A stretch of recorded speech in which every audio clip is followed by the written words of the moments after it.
Welcome everybody to St. Patrick's Cathedral here in New York City. Once again, on Tuesdays we do the Q&A. And let me just begin with two very important statements I want you to hear. The first I talked about this morning just before the live streaming of the Mass. But yesterday we had one of our visitors, a man who came in to pray, and as he was walking down the main aisle, he collapsed and he had a heart attack. And the police came, my staff came, and then the police came, and then the EMTs from the fire department came. And in New York City, the EMTs are part of the fire department, and they handle the ambulances in all of the hospitals. So the EMTs, there were about 6 of them, I think, and they were giving CPR and putting in medication into the man's heart and pumping some air into his lungs and working very, very hard on him. I came over when I heard about it and I gave him the last rites, and the EMTs were not having a lot of success. They kept working on him and working on him, and finally they said, well, we have to take him into the ambulance to the hospital. And so as he was going out, they were still doing the CPR and still putting air into his lungs. They got into the ambulance and took him to a hospital. And this morning yesterday I found out that he lived. They got a heart beating. They got his heart beating, and he was alive.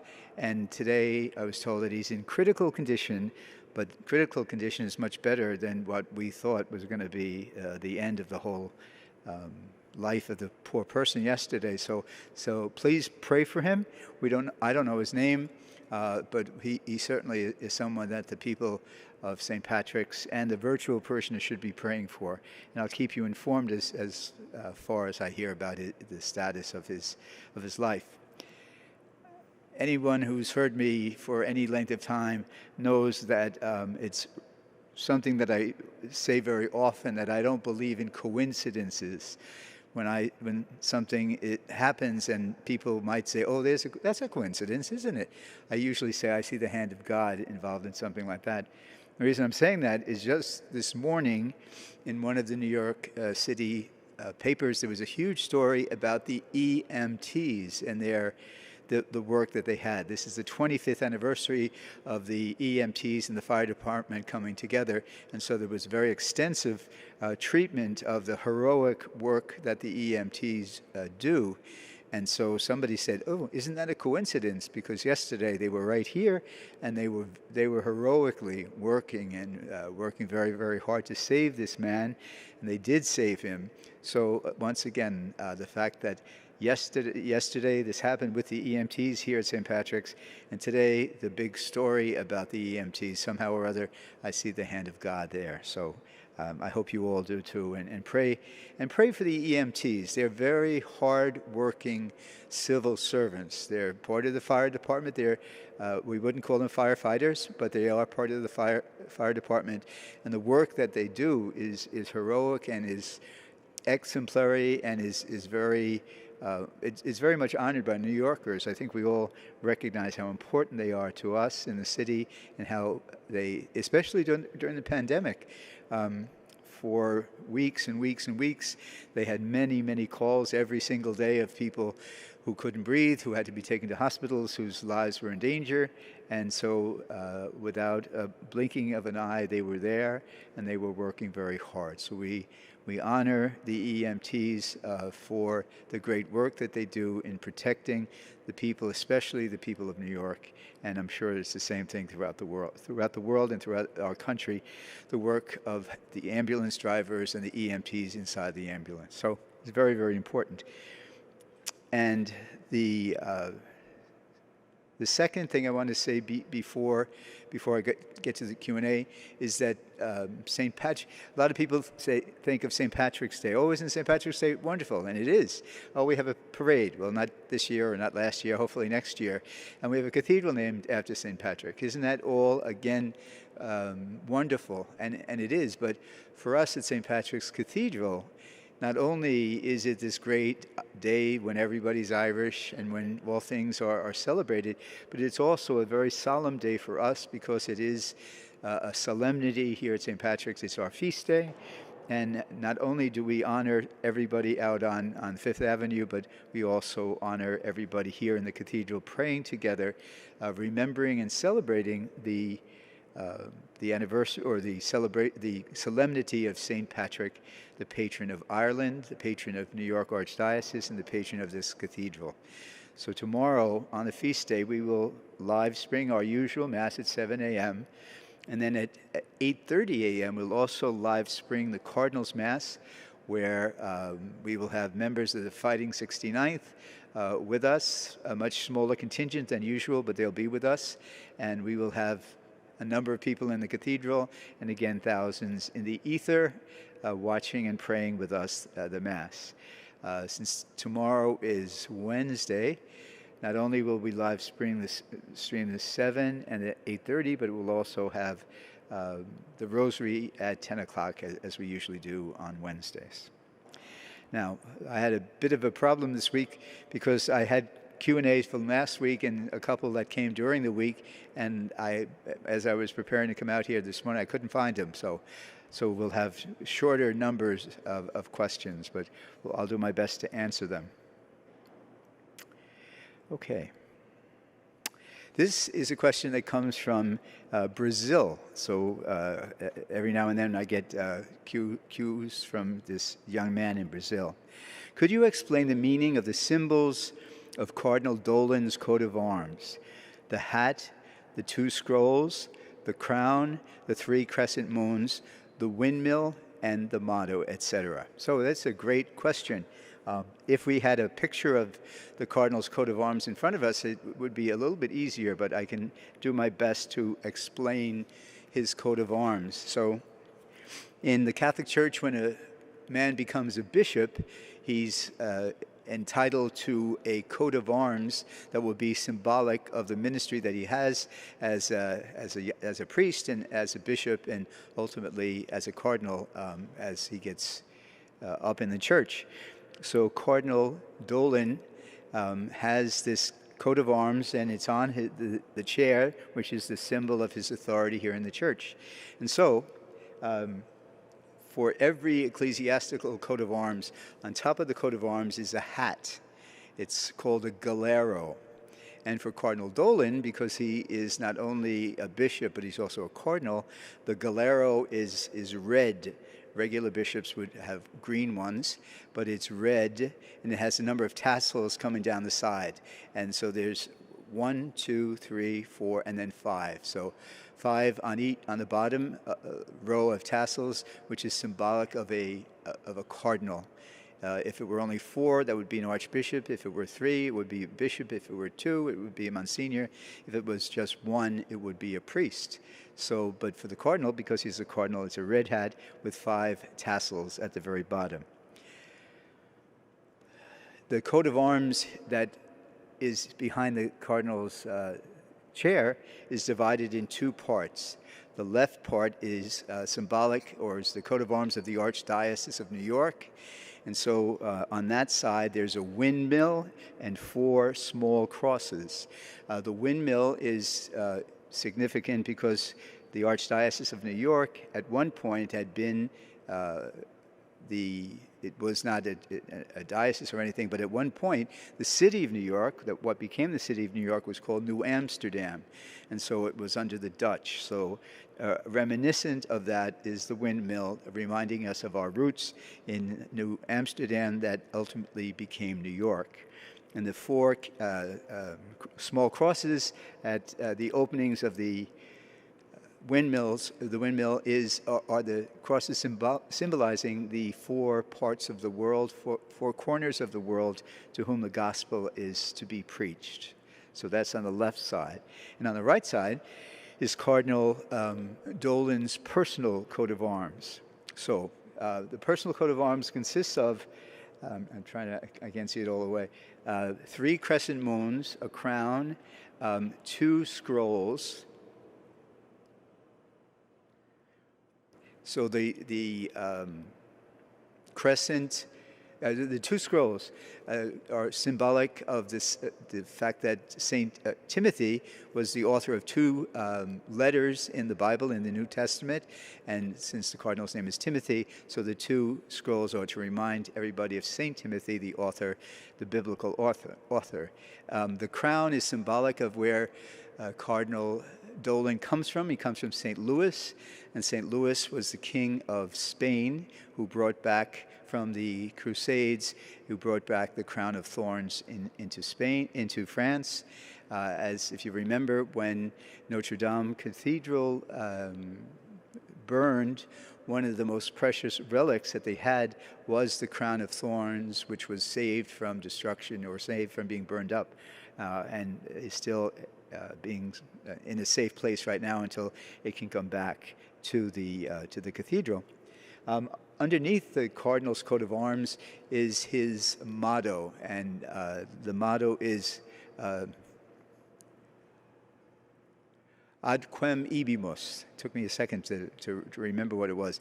Ad quem ibimus is Latin, and the English translation is, to whom shall we go? And there was an incident in the gospel where Jesus is talking to the apostles, and he's going through a time when some people were abandoning him because his teaching was difficult for some people to accept. So Jesus says to Peter and to the others, are you going to join them and leave me? And St. Peter says, to whom shall we go? Ad quem ibimus. So basically saying that, you are the only one and we will stay with you. So again, when a man becomes a bishop, he picks his motto, and that is the motto of Cardinal Dolan that he chose when he was a bishop, and ultimately now then he is the Cardinal of New York, the Archbishop of New York, and the Cardinal in the Church. So for my friend in Brazil, those are the answers to your questions. Okay. My Q&A is, I really like those green masks you wear. I don't see them listed in the gift shop. Are they available? I would be happy to buy some. One of the things that sometimes you might notice, the people, our virtual parishioners, is I wear different masks. For example, today, this is the one I had on today. Okay?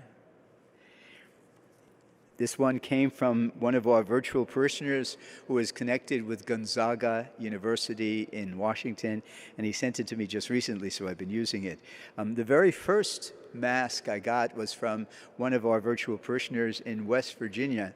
He had written to me asking for us to pray for a young boy who was very ill, and we prayed for him. And when I sent him back the notice that we were going to pray for him, I said, West Virginia, that's almost heaven. And I always, anytime I meet somebody from West Virginia, I always quote that line from John Denver, that West Virginia is almost heaven. And so I think my friend David liked that, so he sent me a mask. So very often, and that was the first mask I got. You'll see a West Virginia. It's from the university, and it reminds us of the Mountaineers, which is their team in West Virginia. Recently, I got another mask from somebody who said, why do you only have West Virginia? So they sent me a Longhorns, a Texas mask to be used, and I'll wear that sometimes. My young boy from the Midwest, his parents are EMT or nurses and doctors, and he sent me 3 of the N95 masks, which I use when I'm going out on the street. So if people send me masks, I try to wear them. Just want everybody to know that we have such a large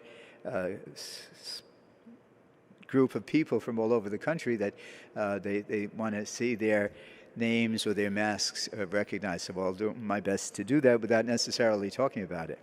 I also receive, if you watch me on Sundays, you'll see this very fancy gold liturgical mask that I wear, that somebody again sent me from somewhere in the middle of the country, and that's my Sunday one because it's all filled with gold. So, okay, that's that one.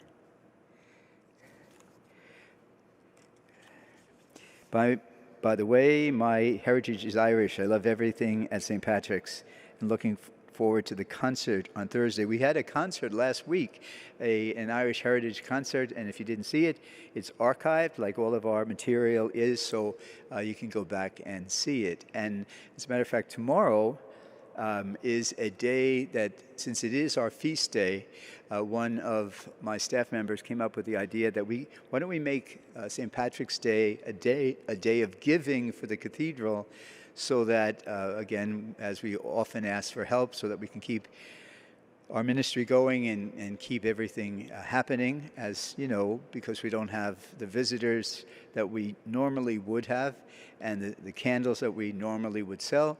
The economics are an issue that worry me. So many of you, I can't tell you how many people have been sending checks and going online and giving us money so we can continue. And as I say so often, I'm very, very grateful for that. But tomorrow, we have an opportunity. If you would like to make a donation tomorrow, if we get 1,000 donations between midnight tonight and midnight tomorrow night, we have a very special helper who will give us an extra $50,000, no matter what comes. But we need to get 1,000 donors of whatever amounts that people can give. So that might be something to think about for tomorrow. Okay. This question is from my friend in California. And this is a very good question that many times people ask. Let me see if I can. Is the Sabbath day Saturday or Sunday? We as Catholics observe Sunday as the day of rest, or are we commemorating the first day of the week liturgically? As liturgy addresses itself, the readings begin as announcing a new Sunday liturgically. All right, so in the Ten Commandments, one of the commandments is keep holy the Sabbath day. Now, truly, the Sabbath day is the seventh day of the week. Sunday is the first day of the week. Saturday is the seventh day of the week. And the word Sabbath comes from the Hebrew for the seventh day.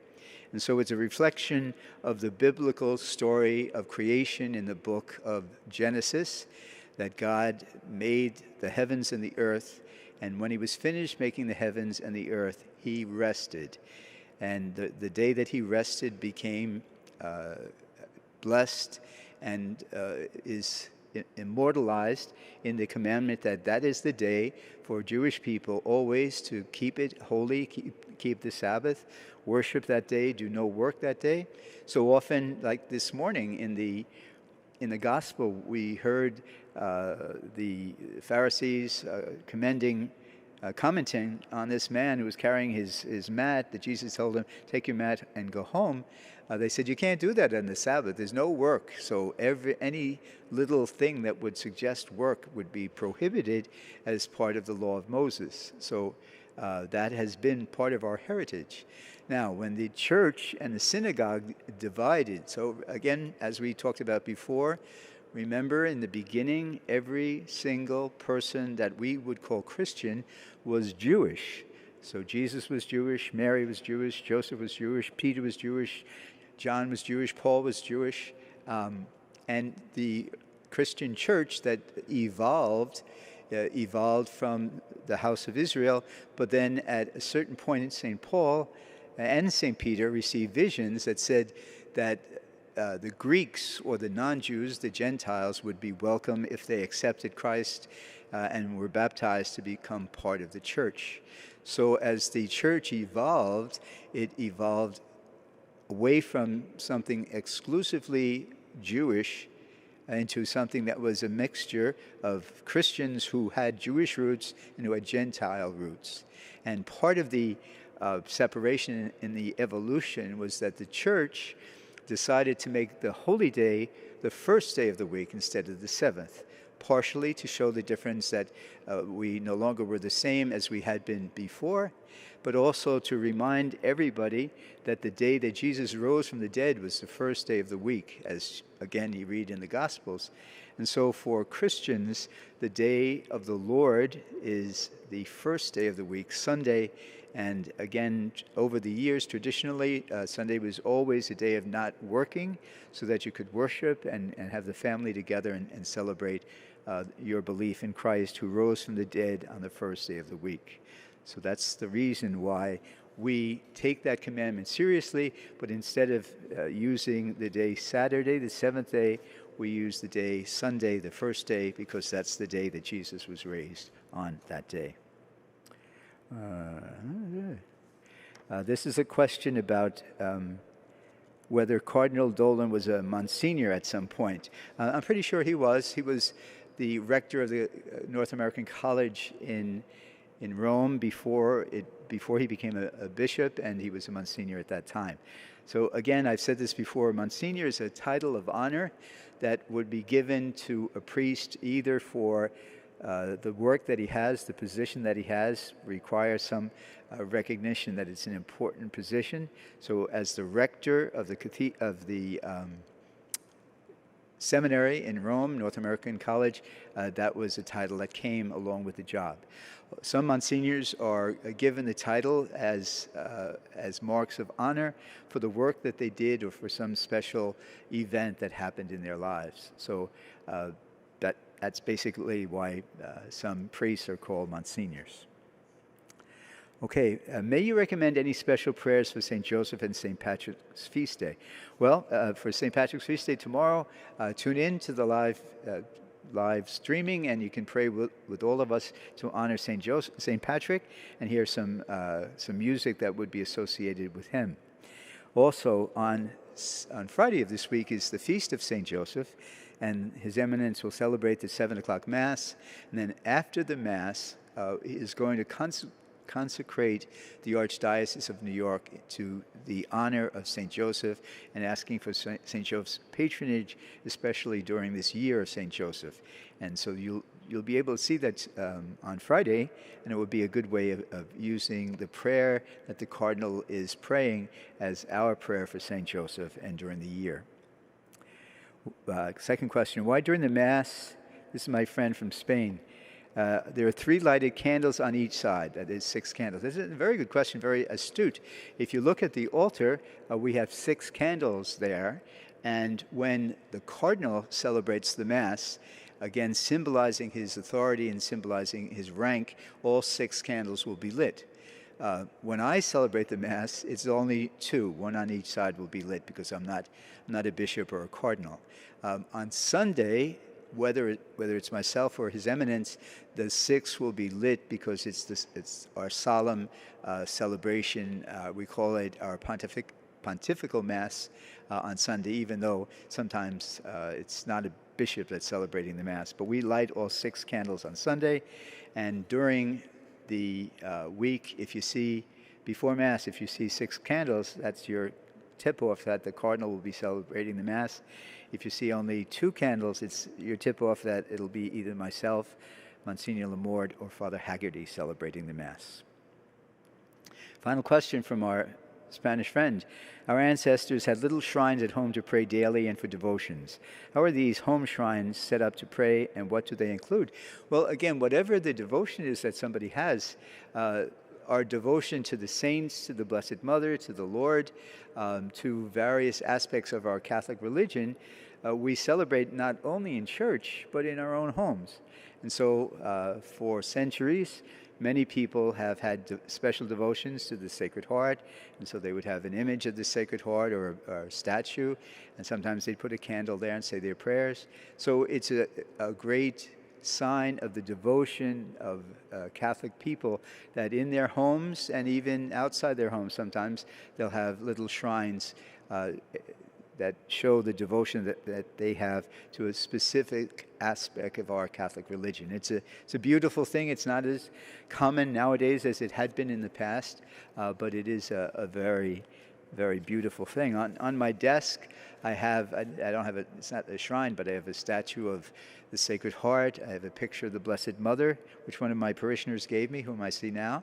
I have a statue of the Good Shepherd, and then of a couple of the saints, St. James and St. Patrick and St. John Paul II. So those are my devotional objects that I look at different times of the day, and often I say a prayer right there because of it. It's a great tradition. My last question, and I just have time for this one. I noticed there's a stairwell behind the altar which the priests go down after Mass. Yes, right behind the altar there's a stairway going down into the sacristy. That's where we change, that's where we get dressed for Mass, and it's very practical, and it brings us up to the altar. Also, right under the altar, at the very top of the staircase, is a door and a staircase down, and that's the crypt where the archbishops of New York are all buried. Do all 5 priests take any scheduled masses, meals together? Yes, we have a dining room that we all share. Sometimes we're all together, sometimes we're not all together. Sometimes one priest will eat, and sometimes all of us will eat together. At the end of most Masses, you wish us all a good day and give us a thumbs up. Very inspiring. Thank you. Well, I'm happy to do that.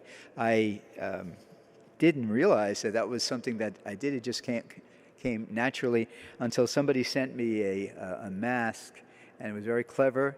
It says, have a great day, everybody, and with a thumb on it. So sometimes you'll see me wearing that one. So that's the Q&A for the day. I had a couple more questions. I had one that I copied just to bring up here, and then I didn't take it out of the copier, so it'll be next week.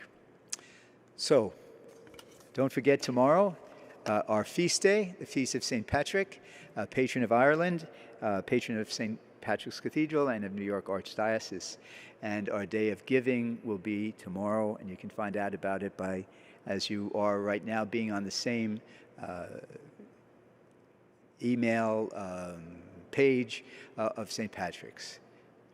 So may God bless you all. The blessing of Almighty God, the Father, and the Son, and the Holy Spirit descend upon you and remain with you forever. If you're not going to be with me tomorrow, happy St. Patrick's Day. And if you're not going to be here on Friday, happy St. Joseph's Day.